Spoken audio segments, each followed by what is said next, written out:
Glad to be back and continuing our work on our committee bill on technical and administrative changes to Vermont's tax laws. We had a few questions when we were running through yesterday. Abby made the edits that we asked to pull some pieces out and save them for another occasion. So we have a new version up. And my memory is that most of our questions were related to what is now section, I lost it, I just had it in front of me. Section 13, yep. What is now section 13 under Abby's name, which was about changes to extension dates and the penalties built in there. So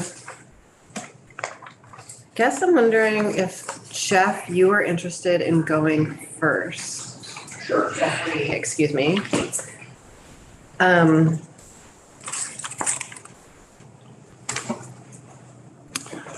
Okay. Hello again. My name is Jeff Dooley. I am the taxpayer advocate for the Vermont Department of Taxes. And this is more or less my proposal from the taxpayer advocate report. So I appreciate that it made it into the bill, and willing to answer any questions that you have about it. The question I remember someone asking, and I don't remember who it was why the penalties that are built in there. Yeah, I mean, I think that in an ideal circumstance, everyone will file, well, firstly before April 15th, which is the original deadline, but definitely before October 15th. That is the way the process is set up, and that way the money goes to the town, and the person's property tax is lowered. So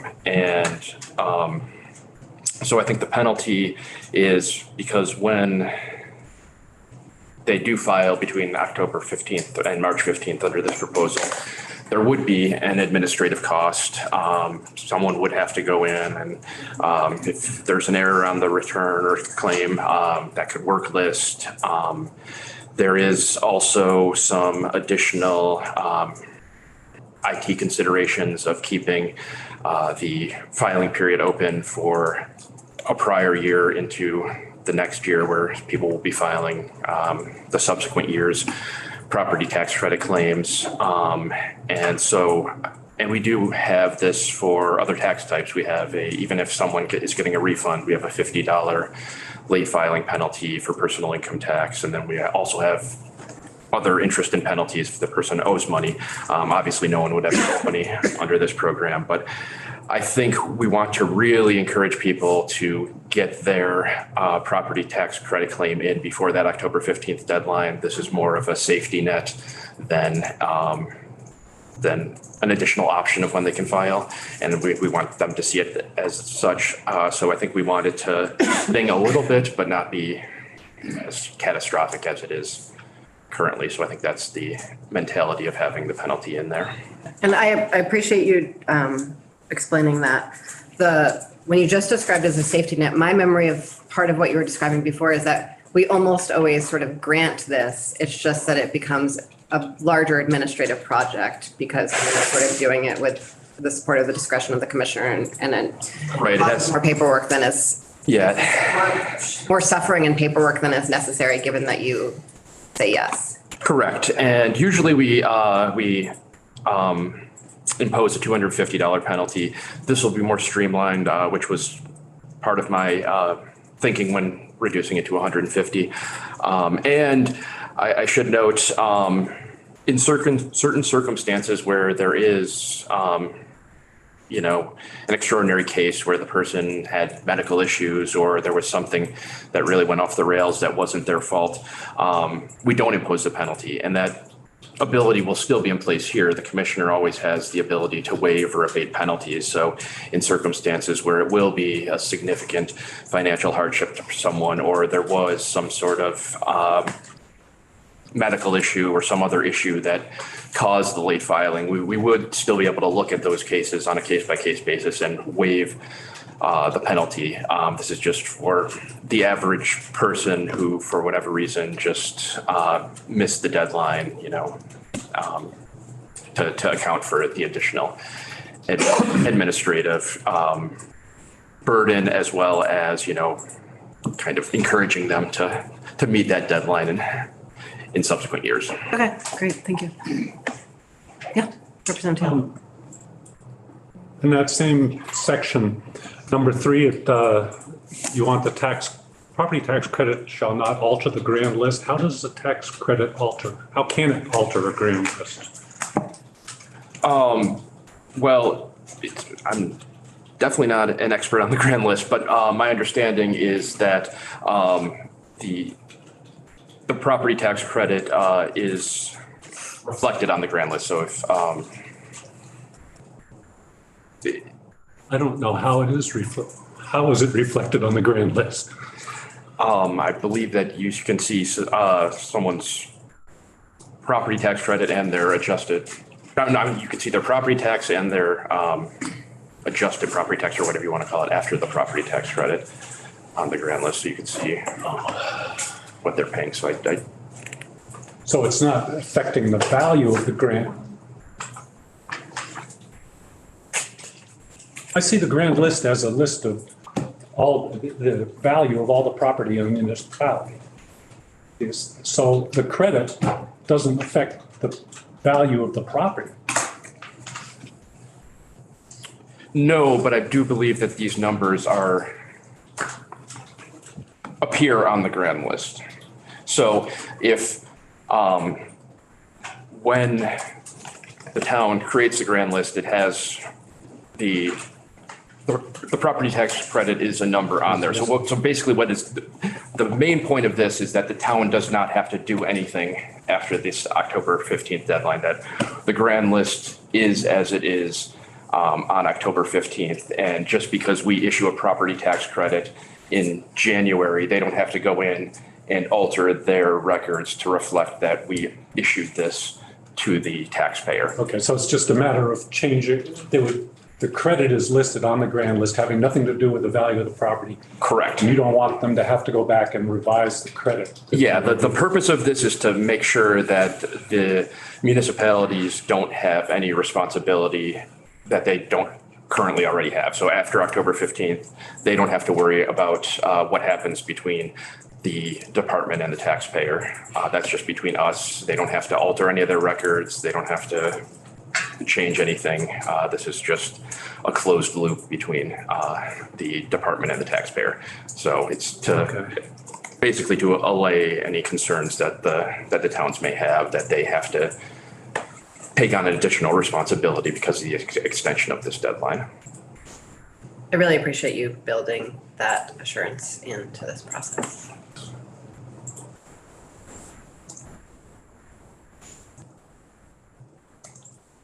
Anyone have any other questions? Actually, I have one more. Yeah, go for it. I'm still working on that one a little bit, but anyway, I just want to make sure that, and I don't believe there is any ramifications of this respect, but I want to make sure that changing this deadline does not affect the ability to produce the December letter and all those sorts of things that have to do with educational financing and the sequence of events that happen along those lines. I think we're talking about so little money that it won't make any difference at all. And it's money that we're refunding anyway. We're just doing it in a more complicated administrative way than we would be doing it in this way.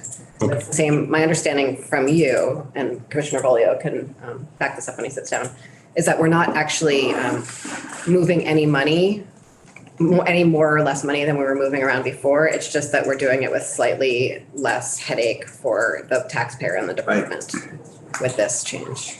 I believe that's generally accurate. I mean, there may be a couple of people who wouldn't have gotten extraordinary relief who get this, but we're talking in the range of $5,000 to $10,000, not a significant amount of money that I believe would be going out the door.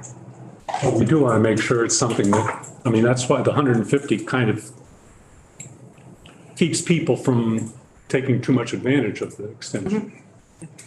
Yeah, and that is also one of my other concerns. If people just see this as another option of, oh, I don't have to file until March 15th, then they start thinking of that as the deadline, and then they end up missing that, and we're in the same boat where we are before, where they're coming through me. So I really think we want to keep the penalty in there to strongly encourage people to file before that October 15th deadline. Yeah. Thank you, Jeff.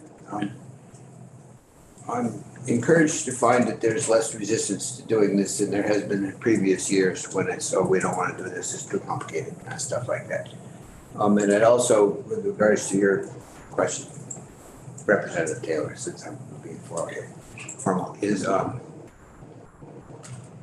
this idea came to us from Vermont Legal Aid, and at least that's my source to the best of my knowledge. And I think that the fact that there are taxpayers working with advocates who are trying to get taxes straightened out makes it more likely that they'll file as soon as they get help rather than waiting, the last day. I certainly would hope and think that it would work that way, and so I like this proposal.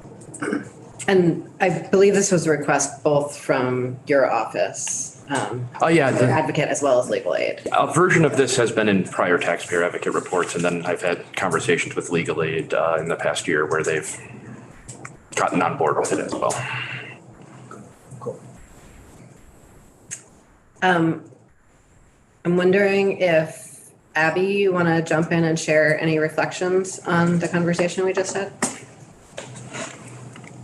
Thank you, Madam Chair. For the record, Abby Shepherd, Office of Legislative Counsel. I guess my only quick contribution might be to suggest in that final subdivision 3 shall not alter the property tax bill of the municipality. That might get at the concern about whether this is information that is reflected on the grand list, since the other penalty, I don't know if it's really a penalty, but the reduction for the property tax credit for late filing an existing law is $15. And it says that is the purpose of that is issuing a new property tax bill. And since this new deadline wouldn't require a municipality to issue a new bill, just to clarify that it won't require that either. So I could, if you'd like, I could amend the language in sub 3 saying shall not require the municipality to reissue a property tax bill. That would be great. Thank you very much. Do you have anything else you want to add about anything else in the bill? No, I think that's the main section I'm concerned with, and Representative Maslin's appreciative that it's getting some traction this year. Great, thank you.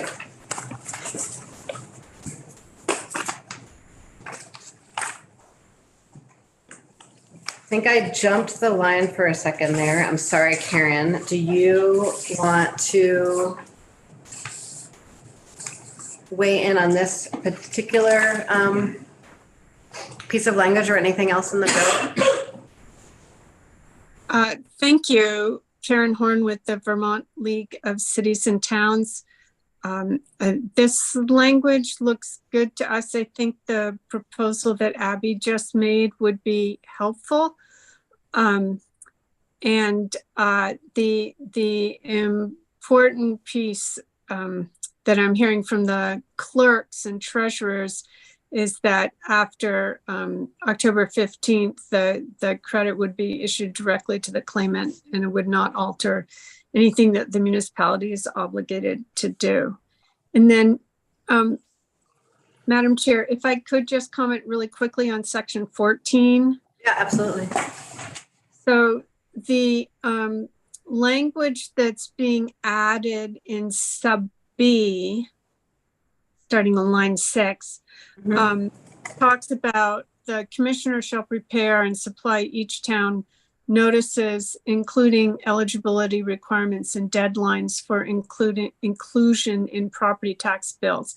And then the town would include that notice in each tax bill and notice of delinquent taxes it mails to taxpayers.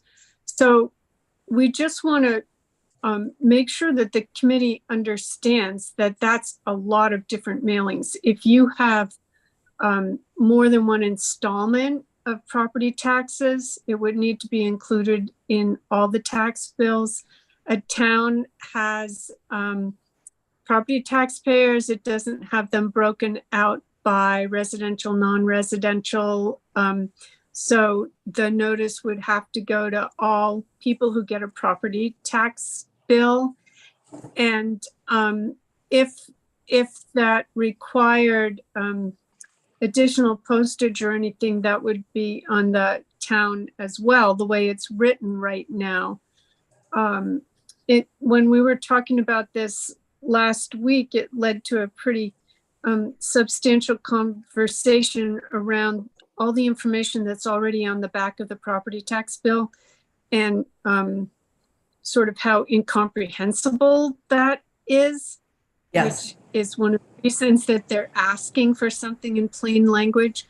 But if it were possible to take a look at the information on the back of the bill that's required to be printed and, revise that to be user-friendly, you might actually obviate the need for this additional inclusion. Thank you. I am curious, are there towns that send out bills more than 4 times a year? I think that 4 times a year is the maximum number. We actually did have a table that I think was provided by the Department of Taxes a couple of years ago that had all the installment dates in all the different towns. And I can try and find that for you, I think. Thanks.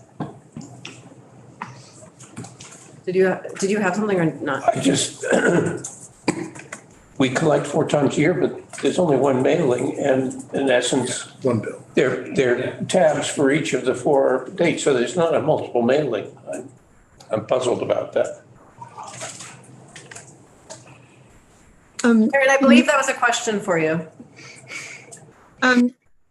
Yeah, you may want to talk to your city clerk about the number of mailings, because she was one of the ones that had raised the issue. And she said that they're sending out corrections, updates, delinquent notices on a weekly basis to people. Thank you. Well, thank you for joining us, and we will keep working through, puzzling through that piece. Appreciate it. Is there anything else, any other sections you wanted to say anything about, or are you good? That's it for me. Thank you. Okay, thank you. Commissioner Bolio. Hello. Hello, welcome. Thank you. For the record, Craig Bolio, Tax Commissioner. And sorry, I don't know if, I'm sure someone told you whatever we talked about yesterday, but in case they didn't, we're planning on sort of keeping this bill somewhat open for a few weeks in case other things come up, Okay. but are going to sort of try to approve section by section so we don't have to Okay. do that later. So that's sort of where we are in the bill right now. Sure. So it looks like the latest drafting request is essentially the technical proposals that the department had been considering. And then my understanding was that folks may have had some questions that have come up that would be helpful for me to respond to. We had a question about section 13, about penalties, but I believe the advocate covered the need for penalties, and I think everyone was comfortable with that. Am I reading the room right here? For whatever it's worth, I concur with his opinion on that. Great. It's useful. The challenge that we could run into operationally, like this is a really complicated program, right? And it's really important that people file it. And we shut it down every year after the deadline, right? So after October, we shut the site down and we start it back up in January. So the due date getting moved means it bleeds in a little bit there. So again, whatever we can do to still make sure that people are still filing by really the original April 15th date and then the October 15th date if they miss that is good on my book. But the tax department had actually proposed this extension a couple of times and it hadn't happened yet. So I admire Jeff's perseverance to get some momentum behind it this year. Great. Thank you. Madam Chair, were there also questions on like the section 5, the lot and current use liens, or am I off base here? Maybe. I think that I had heard about a question on the local option tax and how we would administer that and making sure that we were staying out of the That was realm. Representative Anthony's, had some concerns about, your funds needing to make deposits and then withdrawals over multiple years. So, just wanted to confirm that language worked for you. No problem for us. I mean, there's the statute of limitations as well. And essentially what we're intending to do here is if nobody comes to ask for a refund, it would be treated like normal sales tax going into the ed fund or normal meals and rooms tax with the general fund, ed fund, clean water split. So we didn't have concerns about that. Great. And it doesn't cause any administrative complication to figure out which fund it goes back to as opposed to just go to the GF. That's right. It does not cause any concerns because we're essentially going to be tracking it as incorrectly collected local option tax. And so we'll refund it back out of whatever the normal, we won't have put it in some weird spot. It'll just be in the normal spot that we would do refunds out of that account. So no worries there. Do you want me to keep going through the questions I thought I knew about? I have one more Okay. that I think is the same ones you think you know about. Okay. We've been sort of on this ongoing journey since we first moved to not require Indigenous bands that are state certified to pay property taxes. Yep. And then sort of the next version of that was we realized that, we should include hunting and trapping in that. And we did that. And sort of the next step is the contingent liens for current use land and talking about if there's no fiscal impact from that, including it in this bill. Got it. So the question the piece I don't know there is if any of those lands are actually in current use or not. That is thankfully public information, so we can look that up. I would say, so to answer your question about if there's a fiscal impact, right, there's no exemption currently for land use change tax for those lands. So if any of them are in current use, theoretically, there would be a fiscal impact. But my memory is that the total lands is pretty small. So I would guess it's even if there is a land use change tax due here, it's probably pretty small. But so sorry, I'll have to take that one back, but happy to do so and follow up if there's any of that in current use. Thanks. If you could have your team check in with Julia, because she's also looking into it. Sure. Yeah, no worries. And 1 second. along those same lines, how would it work if any of the tribes purchased land that was in current use? Would the lien? The lien follows the property. So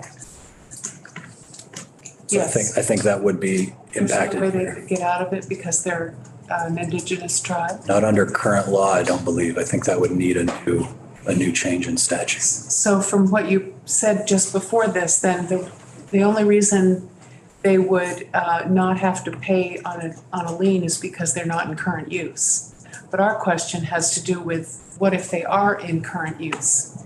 And is there some exemption that they can have? Yeah, currently, I'm not aware of any exemptions for that. Would you support one if we made it up? I don't know if I'm prepared to answer that. I mean, again, I'm assuming it's a pretty low fiscal impact, and so I think that makes it a relatively easy discussion, but I remember the original bill having a nominal fiscal impact, so Yeah. imagine a fraction of the original bill would also have a nominal fiscal impact, but so yeah, I'll dig into that and be able to come back with that answer. Thank you. Sure. have a vague memory of a hand on the side of the room, but maybe yes.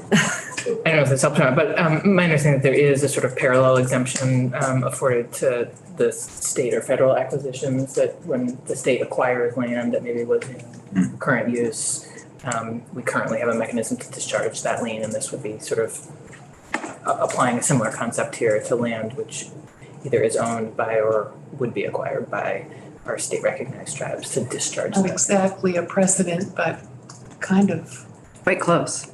yeah. Yeah, so I'm happy to look into that and see what it looks like. I think there had also maybe been a question about delivered alcohol with our section 3 and 4 clarification. I believe that was Representative Anthony's question. So if you still have that question. I just wanted to be sure that the language that's already existing doesn't pose any puzzles about the value on which the tax would be assessed and the difference between the alcohol tax at a bar as opposed to over the counter. Because the delivery service may or may not be clear in terms of separating the charge for the delivery from the actual product delivered. Yeah, My memory, Commissioner Bolio, is that we sort of extensively worked through that puzzle when we did the meal delivery conversation, and just wanted to clarify that with you. Yeah, so meal delivery platforms are considered operators under the law, so they are required to charge, collect, and remit the tax. I suspect to whatever degree there is an error after you're talking about the language in this draft. So my gut tells me that to the degree there are errors made, it will be in over collection, because it's unlikely that those meal operators would recognize that maybe one of those items is a grocery type item with it, and they're more likely to charge the full 10%.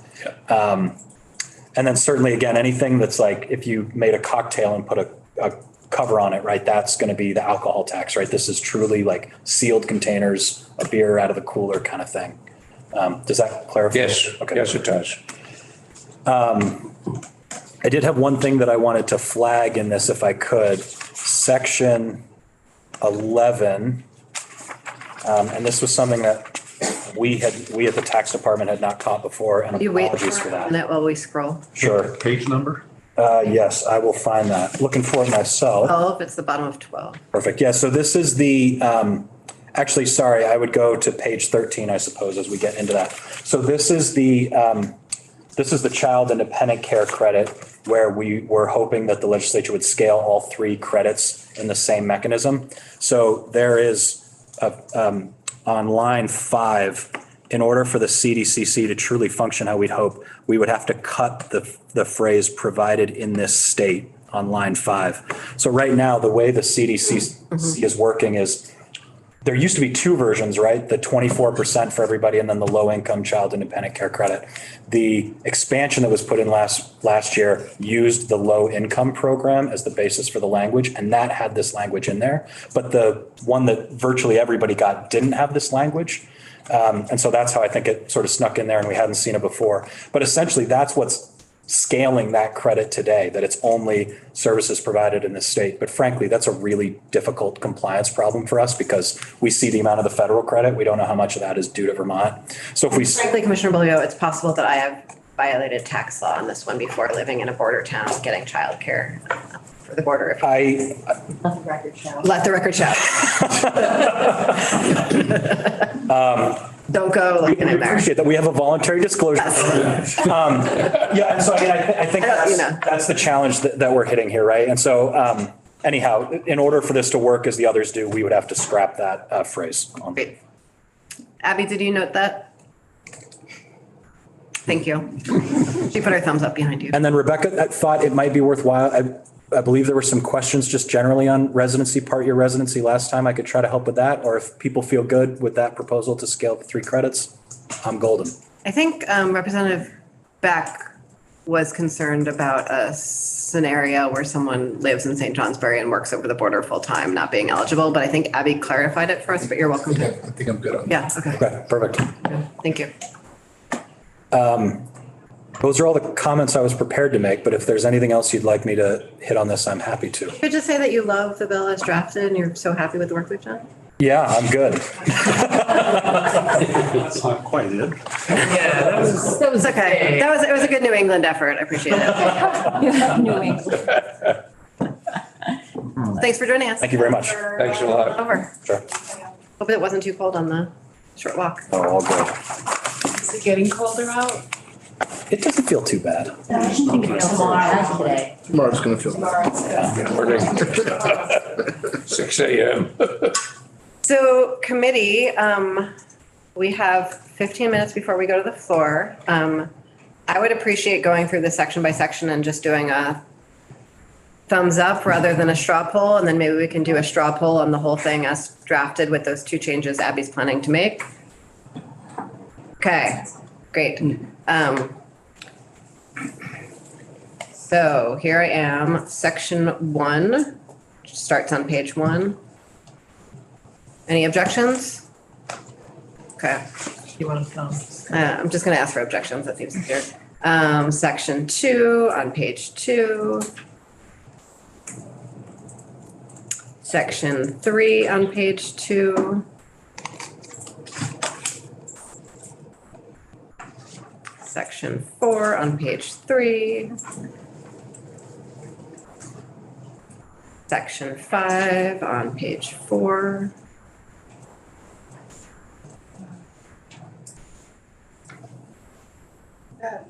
I can't remember what this one's about, section 5, overpayment and refunds. Oh,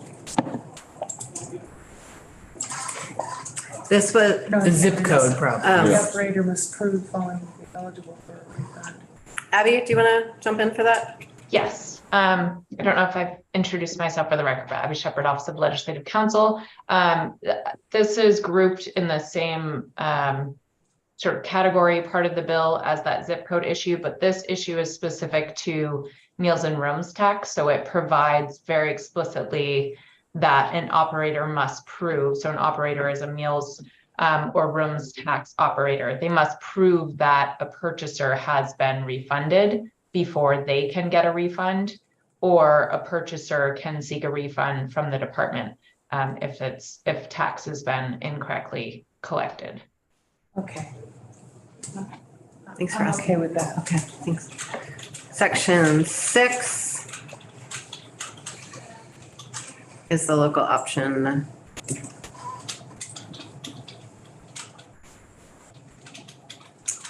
Section 7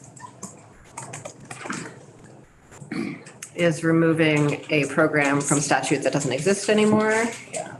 Always a great thing to do. Section 8.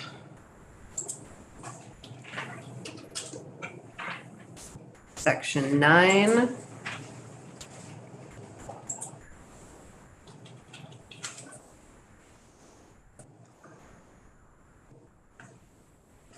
And Here we are. then, The mailing. mhm, Yes, okay. Mailing. Okay. I'm good with that one. thank you. Section 10 is the controlling interest for nonprofits on page 11.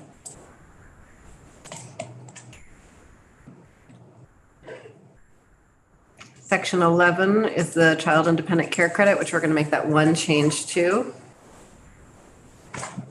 Yes, I've made that change. Thank you. Then I will be okay with that one. Okay. For everybody else. Section 12 is the VHFA conversation we had yesterday.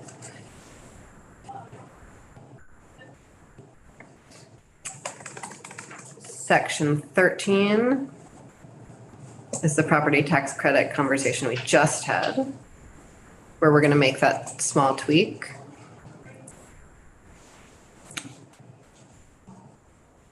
Yes, would you like me to read what I've put together quickly? Sure. Or just wait till the next time you see the language? You can just wait until the next time we see the language because we're not voting the bill out. And section 14 is the forms and notices. Are folks comfortable with that, or would they like to work on that more? 14. Plain language. Okay, It's easy.